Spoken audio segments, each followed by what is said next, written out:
श्री अष्टावक्र गीता 7वां अध्याय। जनक जी के ये सूत्र पिछले 4 सूत्रों से जुड़े हुए हैं। अष्टावक्र ने कहा है जनक को कि अब तू ज्ञान को उपलब्ध हो जा। और जनक कहते हैं ज्ञान को उपलब्ध हो जाऊं, यह आप कैसी बात कर रहे हैं? ज्ञान को उपलब्ध हो गया हूं, यह आप क्या कह रहे हैं कि ज्ञान को उपलब्ध हो जाए? जैसे कि ज्ञान मुझसे अलग है। मेरा स्वभाव, मेरा बोध है, इति ज्ञानम, यही ज्ञान है। यह जो साक्षी का अनुभव हो रहा है, यही ज्ञान है। जनक ने कहा आप मुझे उलझाने की कोशिश ना करें, आप मुझे प्रलोभन ना दें। हो गया जो होना था, घट गया जो घटना था। इसका अर्थ यह भी नहीं है कि यह वह पहले नहीं था। यह तो पहले से ही था, सदा से था। मुझे मालूम ही ना था, मुझे स्मरण ही न था, मुझे बोध ही न था। वह तो मेरे अंदर ही था और मैं उसे बाहर खोज रहा था। देखा भीतर झांक कर तो हो गया, घट गई घटना। बुद्ध को ज्ञान हुआ तो बुद्ध से किसी ने पूछा क्या मिला? बुद्ध ने कहा मिला कुछ भी नहीं। जो मिला हुआ था पहले से, उसका मालूम नहीं था, उसका पता चल गया। पहला श्लोक। मुझ अनंत महासागर में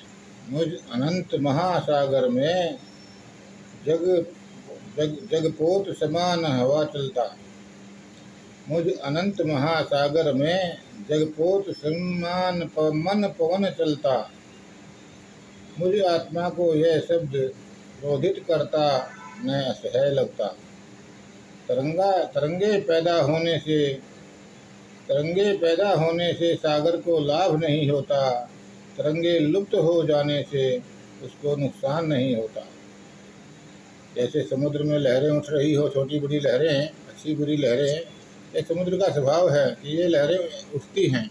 ऐसे ही मुझ में लहरें उठती हैं, सुख की, दुख की, प्रेम की, घृणा की, क्रोध की, करुणा की। ये लहरें स्वभाव से उठती हैं, इधर उधर भटकती हैं। इसमें मैंने कुछ चुनाव नहीं किया है, करने जैसा कुछ है ही नहीं। मुझ अंतहीन महासमुद्र में विश्व रूपी नाव अपने ही प्राकृतिक वायु से इधर उधर डोलती है। कोई मेरा शत्रु नहीं है जो मुझे अशांत कर रहा है। ये मेरे ही स्वभाव की तरंगे हैं, मेरे ही अंदर है। इसमें असहनशीलता कैसी? जनक कह रहे हैं संसार और मोक्ष दोनों ही मुझ में उठती ही तरंगे हैं, मैं देखते रहता हूँ। जनक कह रहे हैं ये लहरें हैं, कभी क्रोध आता है, कभी काम आता है, कभी लोभ आता है, यहाँ वहाँ सोता है, भटकता सब कुछ पर मैं देखता हूँ। अब मुझे कुछ लेना देना नहीं, मेरा कोई आग्रह नहीं कि ऐसा हो जाऊँ, मैं जैसा हूँ वैसा प्रसन्न हूँ।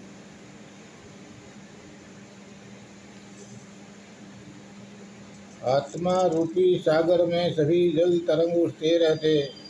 आत्मा रूपी सागर में सभी जल तरंग उठते रहते। इसके उदय अस्त के होने से आत्मा को अंतर नहीं आते। मुझे अनंत महासागर में यह केवल जग एक कल्पना है। मुझ अनंत महासागर में यह जग केवल एक कल्पना है। मैं अति शांत निराकार, मैं स्वयं आत्मा में रम गया। आत्मा तन में नहीं रहती, ना ही तन इस आत्मा में। इसी तरह से संग रहित मैं आश्रित केवल परमात्मा में। कहो मैं केवल चैतन्य, इंद्रजाल है यह संसार। मुझसे लेने देने के काबिल नहीं है यह संसार। मैं चैतन्य मात्र हूँ, संसार इंद्रजाल की भांति है। इसीलिए हे और उपादेय की कल्पना किस में हो? किसे छोड़ूं, किसे पकड़ूं? अच्छा बुरा, शुभ अशुभ, ये सब कल्पनाएं व्यर्थ है। जो हो रहा है स्वभाव से हो रहा है। यही ज्ञान है, यही जागरण, यही बोध। भोगी और त्यागी दोनों ने चुनाव किए हैं। भोगी और त्यागी दोनों ने चुनाव किए हैं। भोगी ने चुनाव किया भोगने का, त्यागी ने चुनाव किया त्याग करने का। त्यागेंगे तो सुख होगा। वास्तव में सन्यासी वह है जो कहता है सुख है, यही सुख है। सुख होगा नहीं, सुख है। अपने को ही जानने में सुख है, किसी त्याग या भ्रांति में सुख नहीं। जब तक तुम कर्मों में उलझे हो तब तक तुम में भेद है। जैसे ही तुम साक्षी बने सब भेद मिट गए। अष्टावक्र गीता का मौलिक सार इतना ही है कि तुम यदि चाहो तो अभी किनारे पर निकल कर बैठ जाओ, अभी हो जाओ साक्षी। और जब तक तुमने कर्मों के बदलने की कोशिश की तब तक तुम नई नई उलझने खड़ी करते रहोगे, तब तक तुम नई नई उलझने खड़ी करते रहोगे। अनंत जन्मों के कर्म हैं, तुम उनको कहाँ तक बदलोगे। 7वां अध्याय समाप्त। 8वां अध्याय शुरू। अष्टावक्र कहते हैं, मन सोच समझकर जब कुछ त्याग या प्राप्ति चाहता है, मन सोच समझकर जब कुछ त्याग या प्राप्ति चाहता है, वह हंसता खो रोता है। वह हंसता है, पाकर हंसता है, खोकर रोता है, तभी तो बंधन होता है। अष्टावक्र जी ने पहले जनक जी को प्रलोभन दिया। परीक्षा में जनक उत्तीर्ण हो गए, प्रलोभन व्यर्थ गया। जनक उसमें न उलझे, जो हुआ है सच में हुआ है। अब अष्टावक्र प्रोत्साहन देते हैं। अब वे उसे कहते हैं कि ठीक हुआ, तो जो कह रहा है ठीक कह रहा है। परीक्षा पूरी हुई तो उत्तीर्ण हुआ। जब मन कुछ चाहता है, अष्टावक्र ने कहा, कुछ सोचता है, कुछ त्यागता है, कुछ ग्रहण करता है, जब वह दुखी होता है तभी बंधन होता है। बंधन की ठीक ठीक परिभाषा हो जाए तो मोक्ष की परिभाषा भी हो जाती है, क्योंकि जो बंधन नहीं है वही मोक्ष है। क्योंकि जो बंधन नहीं है वही मोक्ष है। अष्टावक्र बड़ी मौलिक भाषा दे रहे हैं। वे कह रहे हैं, मन की क्रिया मात्र बंधन है। जहाँ मन सक्रिय हुआ, तरंगे उठी, वहीं तुम बंधन में पड़ गए। जहाँ मन पूरा निष्क्रिय हुआ वहीं तुम मुक्त हो गए। उन क्षणों को खोजो जहाँ मन की कोई क्रिया ना हो। जहाँ मन ने चाहा वही बंधन हुआ। ऐसा नहीं कहा जा रहा है कि जो लोग धन चाहते हैं वे ही बंधन में हैं। तुमने अगर परमात्मा को भी चाहा तो भी तुम बंधन में पड़ गए। तुमने अगर परमात्मा को भी चाहा तो भी तुम बंधन में पड़ गए। देखो कवि ने क्या खूबसूरत दोहा लिखा है, शेर लिखा है। देखा है हर चाह बनी, देखा है हर चाह बनी, आखिर में दुख का कारण।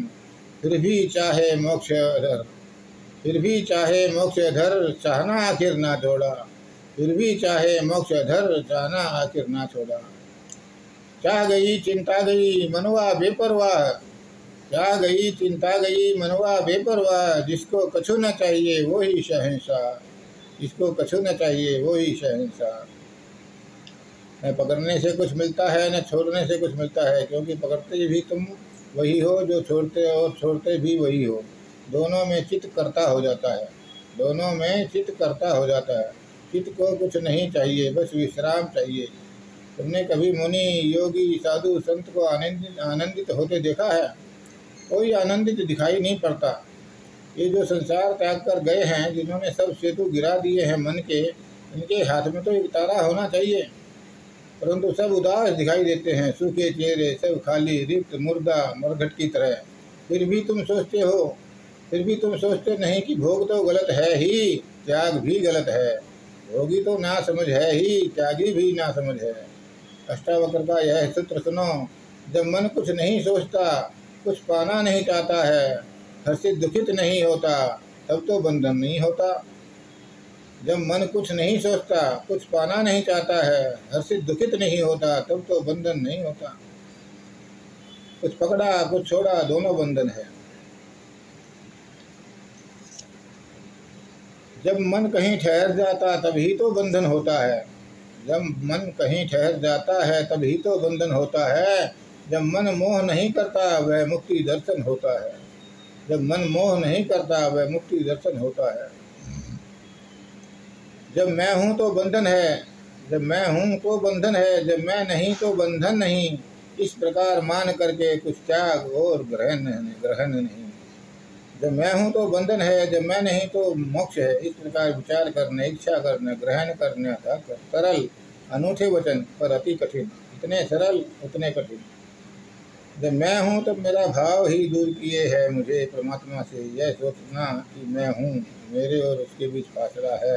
जिस क्षण में जानता हूँ वह है वही मैं हूँ, मैं नहीं। जब मैं हूँ तब मेरा भाव ही दूर किए है मुझे परमात्मा से। यह सोचना कि मैं हूँ, मेरे और उसके बीच फासला है। जिस क्षण मैं जानता हूँ वह है वही है हूँ मैं। जिस क्षण मैं जानता हूँ वह है वही हूँ मैं। तो आप सीधे परमात्मा बन जाते हो। सूत्र तो सीधा दिखता है परंतु बड़ी जटिलता मालूम होती है। यह तो बड़ी उलझन की बात हो गई। भोगो समझ में आता है, त्यागो समझ में आता है, ऐसा विचार कर न इच्छा कर, यह क्या बात है? यह तो बड़ी उलझन है। भोगो मत, त्यागो मत, तो फिर क्या करें? द्वैत सदा समझ में आता है, अद्वैत समझ में नहीं आता। द्वैत सदा समझ में आता है। भक्त और भगवान दो हैं। द्वैत अद्वैत, भक्त ही भगवान है, भगवान ही भक्त है। इसका अर्थ ऐसे होगा, न भोगो न भागो न दबाओ न दमन करो, न भोग में अपने को नष्ट करो न त्याग में अपने को झुलसाओ। दोनों में कर्तापन का मान है, तुमको कर्ता नहीं होना है। तुम साक्षी बने रहो, जो होता है उसे देखो, जरा भी इच्छा न हो, जो हो उसे होने दो। हम तो बस यही कह दें, जो हो तेरी मर्जी, जैसी तेरी मर्जी वैसे रहेंगे। अब मैं अपने को अलग थलग न रखूँगा, मेरा अपना कोई लक्ष्य नहीं। ऐसी घड़ी में, ऐसी मति में, ऐसी प्रज्ञा में, ऐसे बोध उदय में कहाँ दुख, कहाँ सुख, कहाँ बंधन, कहाँ मुक्ति, सब द्वंद्व हो जाते हैं, सब द्वैत सो जाते हैं। एक ही बचता है, तुम सर्व के साथ लयबद्ध हो जाते हो। सर्व के साथ जो लयबद्ध हो गया वह सन्यासी मोक्ष को प्राप्त है। 8वां अध्याय समाप्त। 9वां अध्याय शुरू। कर्म अकर्म भाव सुख दुख कब किसके हैं शांत हुए। कर्म अकर्म भाव सुख दुख कब किसके हैं शांत हुए। यह जानकर वैराग्य से वर्त रहित महात्मा शांत हुए। वर्त रहित महात्मा शांत हुए। किसी तरंग से तुम्हारा कोई संबंध नहीं, कोई तारतम्य नहीं। दो ही तरंगे हैं तुम्हारे भीतर, इनसे जब तुम तीसरे हो जाओ तो निर्वेद होगा, वही उदासीन हो गया। ऐसा निश्चय जानकर संसार में उदासीन होकर अवर्ती और त्यागपरायण होगा। निर्वेद का अर्थ है ऐसी दशा जहाँ कोई भाव तरंग से तुम्हारा संबंध न रह जाए। भाव तरंग ज्ञान की तरंगे वेद में है। निर्वेद का अर्थ है जहाँ न तो ज्ञान की तरंगे रह जाएं न भाव की तरंगे रह जाएं, वह है निर्वेद। क्योंकि ज्ञान की तरंग उठती है मस्तिष्क में और भाव की तरंगे उठती हैं हृदय में। तुम दोनों के पार बैठ जाओ तो मात्र साक्षी हो जाओ। जीवन और भोग की इच्छा कब किसकी है शांत हुई। जीवन और भोग की इच्छा कब किसकी है शांत हुई। समय से बद्ध लोकों में ज्ञान से आत्मा शांत हुई। यह जग दूषित सार रहित त्यागने योग्य अनित्य है। ऐसा निश्चय करने से मन शांति लाभ से तृप्त है। मन में सुख दुख ना होवे, यह ऐसी स्थिति कभी नहीं होती। सभी की उपेक्षा करके तुम यथा सिद्धि में सिद्धि होती, यथा स्थिति में सिद्धि होती। नाना प्रकार के मत हैं योगी और महर्षियों के, ऐसा जानकर वैराग्य से फिर शांति किसे नहीं होती। जिसने वासना को त्यागा, शत्रु मित्र को समझाना, आत्मा का साक्षात्कार कर अपनी आत्मा को पहचाना। जिसने अपने आप को अपने पुरुषार्थ से जाना, अपनी आत्मा को उसने सर्वरूप से गुरु माना। अष्टावक्र कह रहे हैं, गुरु तेरे भीतर छिपा है। अगर तुम उपेक्षा, क्षमता और युक्ति द्वारा चैतन्य के सच्चे स्वरूप को जान ले तो मिल गया तुझे तेरा गुरु। गुरु का यह अंतिम कर्तव्य है कि वह शिष्य को समझाए कि जो मैंने तुझे समझाया है वह तेरे भीतर ही घट सकता है। गुरु की यह अंतिम कृपा है कि वह शिष्य को गुरु से छुटकारा दिला दे। यह गुरु का आखिरी काम है। जो गुरु यह न करे वह सदगुरु नहीं। कहीं ऐसा न हो कि गुरु ही तुम्हारा बंधन बन जाए। बहुत से भक्तों के गुरु ही उनके बंधन बने हुए हैं। बहुत से भक्तों के गुरु ही उनके बंधन बने हुए हैं। जब जीवों के विषय विकार तो जग मात्र में देखेगा, उसी समय बंधन मुक्त हो अपने रूप में विचरेगा। उसी समय बंधन मुक्त हो अपने रूप में विचरेगा। वासना रूप जग जानकर तू वासनाओं को त्याग कर, सभी संस्कार त्याग कर, यथा स्थिति का ध्यान कर। तो यथा स्थिति का ध्यान कर। वासना ही संसार है, इसलिए वासना को छोड़। वासना का अर्थ केवल संभोग की इच्छा नहीं है। कोई भी इच्छा, कोई भी चाह, इच्छा ही संसार है। चाह से संसार है, चाह नहीं संसार नहीं। चाह गई चिंता गई मनवा बेपरवाह, जिसको कछु न चाहिए वो ही सहनसार। नौवां अध्याय समाप्त। 10वां अध्याय। वैरी रूप है कामना, अनर्थ से भरा है अर्थ। वैरी रूप है कामना, अनर्थ से भरा है अर्थ। उनके हेतु धर्म को भी तजकर तू अब कर दे व्यर्थ। उनके हेतु धर्म को भी तजकर तू अब कर दे व्यर्थ। शत्रु है काम। सारी दुनिया के शास्त्र काम को शत्रु क्यों कहते हैं, जबकि काम ऊर्जा से ही संसार चक्र चलता है। काम ने जीता ब्रह्मा को, काम ने हराया शंकर को, काम ने हराया विष्णु को। ब्रह्मा विष्णु महेश तीनों में से कोई भी ब्रह्मचारी नहीं। काम से कौन कब जीता, काम से सब हारे। फिर भी काम शत्रु है। क्यों है? इसलिए कि ये काम मनुष्य को तृप्त होने ही नहीं देता। शत्रु तो वही है ना जो तृप्त ना होने दे, हमेशा भूखा प्यासा रखे। काम भी ऐसे ही है। काम सुख लो, फिर क्षण दो क्षण, पहर दो पहर, एक दिन दो दिन, फिर भूखे के भूखे। काम कभी तृप्त नहीं होने देता। इसलिए काम ही बैरी है, क्योंकि तुमको तृप्त होना है। और तृप्त होने के लिए शांति चाहिए, मोक्ष चाहिए, परमात्मा चाहिए। अष्टावक्र कहते हैं कि धर्म की चिंता में नहीं पड़ना। परमात्मा को पाने के लिए कुछ भी करना जरूरी नहीं, वह मिला हुआ ही है।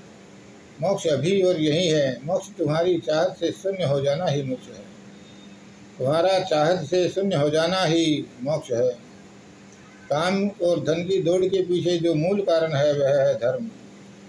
धर्म का अर्थ है मोक्ष पाना। मोक्ष पाने के लिए कुछ करना, तृप्ति के लिए कुछ करना। फिर तृप्ति अर्थ से भी होती है, फिर तृप्ति काम से भी होती है, दिखाई देती है। मोक्ष की घोषणा यह है कि तुमको कुछ करना नहीं है, तुम संतुष्ट हो, जो हो उससे संतुष्ट हो जाओ और कुछ नहीं करना चाहिए।